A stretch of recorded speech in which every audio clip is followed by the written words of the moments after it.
the headline I'm getting ready to read may not have been necessary if Merrick Garland had done his job earlier, had not been so weak and ineffective. Maybe his hands were cold, so he sat on them to get them warm for more than a year and didn't appoint a special counsel to investigate the attempt to overthrow the United States government by way of overturning a free and fair election. They went after the culprits. They went after the meatheads that stormed the Capitol right away, but why wasn't there an investigation immediately? We could have gotten it done before the election, and now it's scuttled. Jack Smith is going to quit. But he has the opportunity to do a patriotic thing, the most hilarious thing, and make his final report public. Bypass the nonsense about a confidential report to the Attorney General and just give it to the American people so we know the evidence. We know the ins and the outs. Look, I don't know the specific process by which he can make grand jury testimony public, but everything he can do under color of law, he needs to do, or maybe just leak it to me. Daily@dollemore.com, Jack Smith. That's where you can get at me. Here's the headline from NBC News. Special counsel Jack Smith and his team to resign before Trump takes office. Smith's federal criminal cases against Trump were upended by the election, as the Justice Department's long-standing policy is that sitting presidents cannot be charged with crimes. The Department of Justice has a long-standing policy set by the Office of Legal Counsel that sitting presidents cannot be charged with crimes. Department of Justice. It's rich. Special counsel Jack Smith and his team plan to resign before President-elect, convict-elect, sexual abuser-elect, felon-elect, insurrectionist-elect Donald Trump takes office, a source familiar with the matter said. Smith's office has been evaluating the best path for winding down its work on the two outstanding federal criminal cases against Trump, as the Justice Department's longstanding position is that it cannot charge a sitting president with a crime. The New York Times first reported Smith will step down.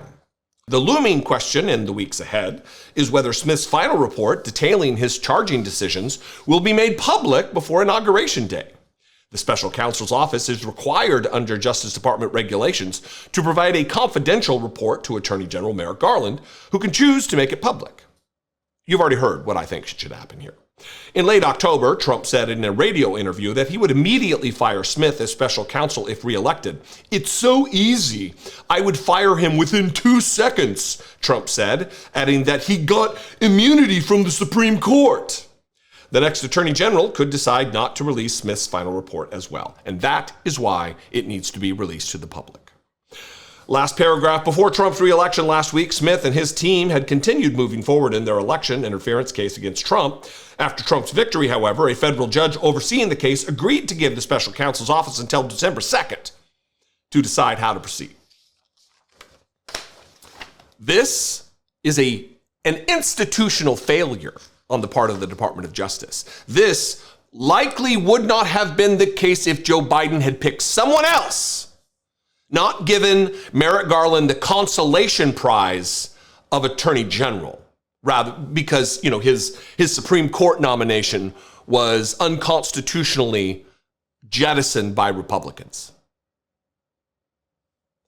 I've said this before, and by the way, this criticism isn't new of Merrick Garland. It goes back years. It goes back before we moved to Washington, D.C. When I was still living in Southern California, I was complaining, screaming to anyone who would listen that they need to get on the ball, get on the stick, get someone appointed to investigate, to get this case rolling. And they didn't. And here we are.